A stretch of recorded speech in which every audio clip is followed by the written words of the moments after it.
The movie begins in a hospital where the doctor is baffled, questioning why so many x-rays are needed for a man who was just bitten on the hand. He asks the nurse to find the patient, and she checks the system to see he has been sent to intensive care, which seems strange for just a bite. After finishing her shift, she goes home to her husband, Luis, both exhausted. They go to bed early, and Dante notices that the TV interrupts its program with a breaking news alert. The next morning, Luis wakes up and sees their neighbor standing outside their bedroom. As she steps into the light, Luis is horrified to see her face covered in blood and tells his wife to call an ambulance. As he approaches the girl to help her, she suddenly bites his neck. The woman runs, shoves the girl Vivian into the hallway, and slams the door.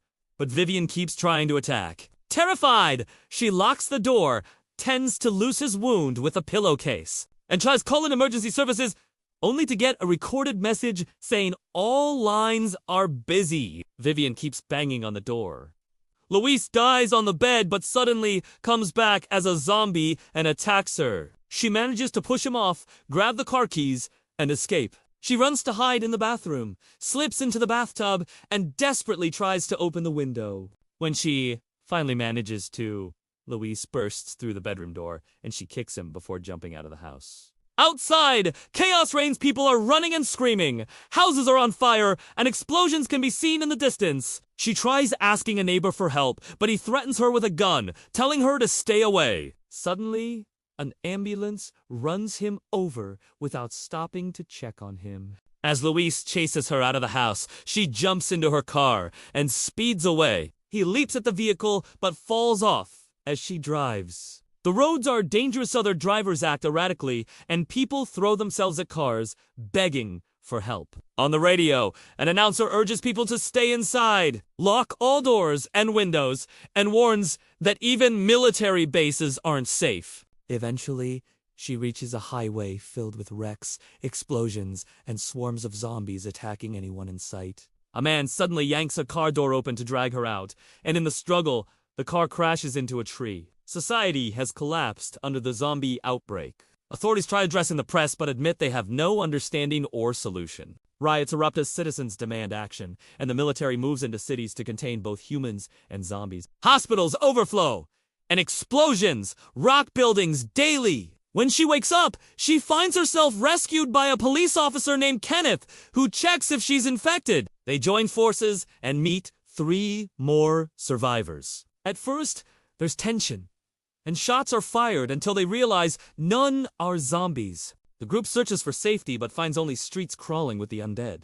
They decide to seek refuge in a shopping mall. As zombies close in, Kenneth shoots the lock off the door, and they rush inside, slamming it shut just in time. They explore the mall, breaking into a store to enter the main building, and she washes off the blood in a fountain. Andrea and Michael scout secondary entrances, while the others guard the main door. In a back hallway, Andrea is startled by a zombie pressing against reinforced glass. Meanwhile, Michael arms himself with a sledgehammer from the arcade before being attacked. He breaks the hammer's handle and uses it to kill the zombie. Back at the main entrance, another zombie grabs Luda, a pregnant woman. Kenneth shoots it, but it lunges at him, injuring his arm. She grabs Kenneth's fallen gun and shoots the zombie. They regroup and ride an elevator upstairs, where they meet 3 armed security guards. After some tense negotiation, the group is allowed to stay, but must surrender their weapons. They watch chaos unfold on TV and learn the only way to kill zombies is to destroy their brains. Kenneth learns his brother is stationed at a supposed safe zone called Fort Pastor. Andrea discovers Luda has a small bite on her arm, but dismisses it.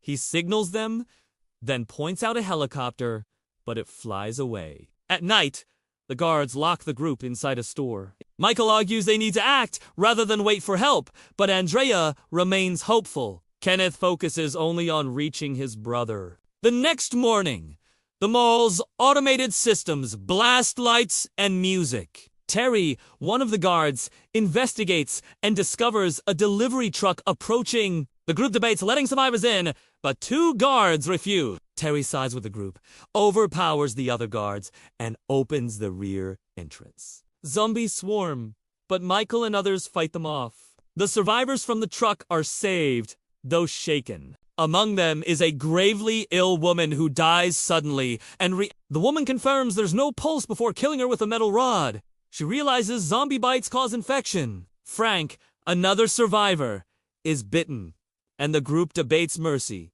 killing him. Nicole, his daughter, begs for compassion. He is isolated, turns, and Kenneth shoots him to confirm their theory. Time passes. Survivors entertain themselves. Kenneth plays chess with Andy via signs. Terry bonds with Nicole, and others form relationships. They pass requests to Andy, who shoots zombies for target practice. One night, Andrea delivers Luda's baby, only to discover the newborn is a zombie. A tragic shootout leaves Andrea, Luda, and Norma devastating the group. The survivors decide to escape. Michael proposes modifying buses from the garage and fleeing to a nearby island. They fortify the vehicles and prepare weapons. With limited ammo, they plan to involve Andy for extra supplies. Realizing he's starving, they send him food via a dog, which zombies ignore. But when Andy opens the door for the dog, zombies break in and bite him. Nicole panics and drives to rescue him, forcing the group to mount a dangerous mission. They navigate sewers, fight through streets, and reach Andy, only to find him turned. Kenneth tearfully shoots his friend. They grab weapons and return, but Tucker is injured.